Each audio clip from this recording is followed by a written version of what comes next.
What's up, guys? So you guys may or may not know we've done a ton of work for the Golden State Warriors where we've run their ads for over 5 years and they've won multiple championships in that time. So a lot of people wonder what it's like. They see pictures of us going to Warriors games during the playoffs.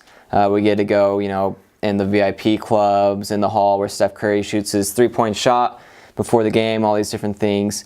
And some of you guys, maybe you're learning how to do advertising or digital marketing and you might be applying to some different agencies that have big clients like the Golden State Warriors. So I want to talk about a few things I've learned with Dennis here, what we've learned from working on the Warriors, and how it can apply to you, and if you're in this kind of role, how you can prep and what it means. So I think for me, to start, one of the biggest things is relationships, right? So when you work on a big client, it can be easy to kind of get lost in the glamour of it, like, oh, we get free tickets to the games, and they treat us really nice. And some people that worked on the account will just care about that, and they wouldn't really do very quality work. They care about going to the games, but not so much about actually running the ads in the proper way, right? They care about taking their picture of the game, but not, making sure the client's happy. So when I think of working with a big client like the Warriors, it's a big opportunity is what it is. Like, you want to adapt the work hard, then play hard mentality, where that's a resume builder. You can put not only you worked with them, but then a referral if you worked well. Usually be working with one or two main people. Warriors are a big organization.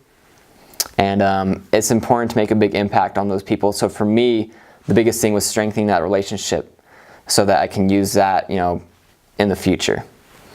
And if I'm a college student and I've taken one digital marketing class and I'm wondering, what's it like to work at an agency? Will I be able to do it? Will I be embarrassed? Will I have the skills that are necessary? Will I enjoy it? How much money can I make? Will this build my career? We want to help you understand what that's like by talking about Logan, when he first started working on the Warriors and MGM and TiVo and a bunch of these other big companies and some small companies too. We take on some just for fun so that you guys can see, is working at an agency something that you're capable of, what kind of training's required, and the good things and then the bad things. We'll tell you about some of the embarrassing things too, just so you know. Yeah, but I think the biggest thing is just, don't let the lights shine too bright, right? So the biggest thing is make a good impression and really work hard on the accounts. View them as like any other account. Recognize that just because these are big brands, the Warriors, MGM, Nike, whoever you're working on, doesn't mean that everything there is perfect. So you're going to have to step up into a role where you're having to deal with problems that come up. A lot of people think the Warriors ads really well. We have all these case studies.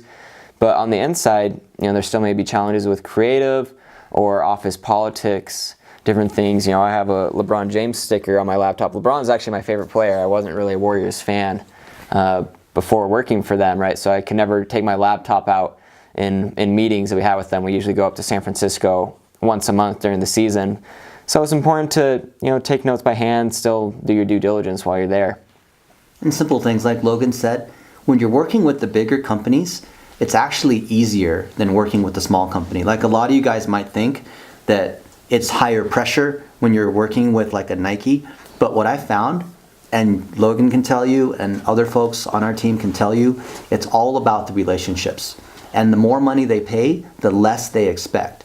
So for example, when we first started working with Nike years ago, all they wanted was some simple analytics. Their CMO wanted a big real-time dashboard that when you walked into the lobby of Nike's headquarters, which is glamorous because they got the Tiger Woods Center, they have this giant grass thing where like supposedly Tiger like teed up and hit the window of the gym that was 325 yards away, like exactly. He pointed to the thing, said, I want to hit that one thing. Like, that's super cool. He's like, oh wow, Bill Bowerman, this is Phil Knight, like this is like the amazing place. But all he had to do was build a dashboard that would show what's going on real time in the Olympics across all their different athletes, and they would pay buku dollars. A lot of people don't realize that when you're working for a big company as a client, they only want a few things. They'll give you an amazing amount of timeline.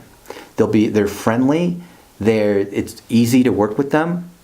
The most difficult clients are those friends of yours, family and friends, where they're going to spend $500 a month and they expect the world. They want the website, they want sales right away, they don't have any money, they call you up 2 times a day, they ask you how come they're not ranking #1 in Google right away. It's a completely different world. It's the exact opposite of what you think it would be with small versus big business. Like when you first started, what were some of the first things that you worked on and what was that like? Oh, working with the Warriors, yeah, just getting their Facebook ads going. Like I said, a lot of meetings. Bigger companies, the relationships do matter more. And being able to actually go to the office, we're not stationed in San Francisco, but it's a big account, so we flew out there, like I said, once a month. And I realized there's perceived and actual value. So the actual value is, running the ads, making sure they're set up the proper way. Perceived value is showing up in person at their offices once a month, knowing the different people. You might work with one main person, but big organizations, there's going to be a lot of people with different roles. So make sure you get to know them by name so you can remember something about them. So when you go in, you can say, oh, hey, Jim, nice to see you again, make an impression. I think that's the biggest thing, is just being able to kind of fit in and show them that you belong. So for me, the biggest thing that I wish I knew, that I want you guys to understand, is that in agency world, working with big clients is all about meetings and documentation. Like it's like Dilbert or Office Space or Steve Carell or whatever, that kind of thing. What is that? What's that one where they have the red stapler and this the name of that? Office Space, yeah. Like that kind of thing. Milton Wadhams, this is my stapler. Who's got my stapler? Right? So you really need to be a master of being on top of your email and on knowing how to operate during meetings. And this is stuff they don't teach you in school. So, for example, show up to the meeting early. Be ready to take notes on a piece of paper, not with your laptop. Do not pull your phone out. When you go to lunch with the big boss, do not pull your phone out. Pay attention to these guys. When you take those notes, follow up that very same day saying, okay, in our meeting we discussed this, this, and this, and we agreed that Logan was going to do this, and Ben was going to do this, and Trevor was going to do this, and it's going to be due on this date. You send that out right away. Like literally, that is how you cycle through. Like it might look glamorous, like Logan was telling you about, but what you're actually doing is you're communicating, you're taking notes, you're asking them, oh, so I saw you went to the Bahamas last week. Like, how was that? Oh, it was really cool. Oh, how is your daughter doing? Or it's that kind of relationship building, because folks at that level, they can work with anyone that they want. They can spend their money. They have unlimited money. It's like infinity money, some of these companies. So they're going to choose to work with people that they like. And I'm not saying to use this as an excuse to do bad work, but we've had situations where we've turned in some bad work. But because we had a good relationship and we were friends with them, they were able to be nice to us, right? And it's one of the things that you learn. It's like you could be really good at ads, but if you're a jerk, they're going to kick you out. One of the things you guys might have learned already in school too is, in school when you write things down, right, it cements it in your memory, which is why they ask you to take notes. So it's the same thing like Dennis was mentioning. When you go meet the big boss, you go to a meeting, you want to have some kind of token gift to give them. Now, the very least is like a business card, right? Something tangible, but hopefully it's a little more creative than that, a little more meaningful, thoughtful. You might do some research, check out their LinkedIn profiles or Facebook pages beforehand to find out what they like. For example, working for the Warriors for 5 years, you can imagine that during that 5 years, there was some natural churn that occurs within a company. So we had new CMOs we were working with, new VP came in the last season. We worked with them this last year.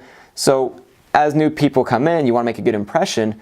So again, do some research, bring them a little gift. It doesn't have to be something like luxurious, you don't have to go spend a lot of money, but just something like thoughtful and something tangible they can have, so that, again, it makes a good impression, because it is about the relationships, the perceived value, plus the actual value, which, again, running the ads. So. Yeah, like one of our friends, Heather, who runs social at GoDaddy. You guys have heard of GoDaddy. They do domains and things like this.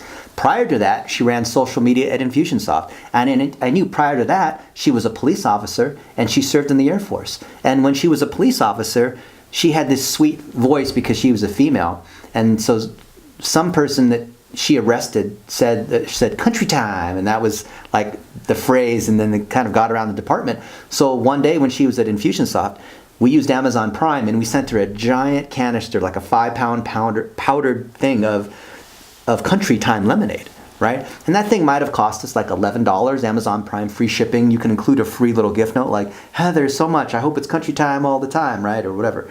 And can you imagine like what kind of impact that made? She put it on her desk, she took a picture of it, she shared it all across social media. She's a big name in social media. And then when she went to GoDaddy, who's she thinking about? And then she says, Dennis and Logan are the best gift givers we've ever found. Does that have anything to do with our ability to optimize Facebook ads or run reports? So if you have this basic competence, like the things you're learning here at Stu Kent, If you know how to do these basics, like build a website, your personal brand, do $1 a day, film 1-minute videos, like be able to like manage campaigns. If you have those basics, from there, in the real world, like what we're telling you about, it's about managing relationships. It's showing up on time. It's taking notes during meetings. It's following up. It's making sure that you're friendly. It's using tools like Basecamp and GoToMeeting and email and just being organized, right? The things that you learn in school, some things you might use or not even use. A lot of stuff I learned 20-something years ago, like at the London School of Economics, I don't use them in day-to-day organizing and campaign management, but I learned how to take notes. I learned how to communicate. I learned how to show up on time. I learned how to say thank you. And it's really as simple as that. Like you would think like, oh my goodness, working on like Nike or Rosetta Stone or some of these other big companies must be like this super tricky, challenging, technical, difficult, Mad Men TV sort of situation. It's not like that at all. It's real humans. They put their pants on every day. They have to go to the bathroom just like we do, right? They're humans. Yep. So those are some of the things we found valuable working with the Golden State Warriors. Hopefully you guys will have the chance to work on some big clients and accounts like that, and good luck.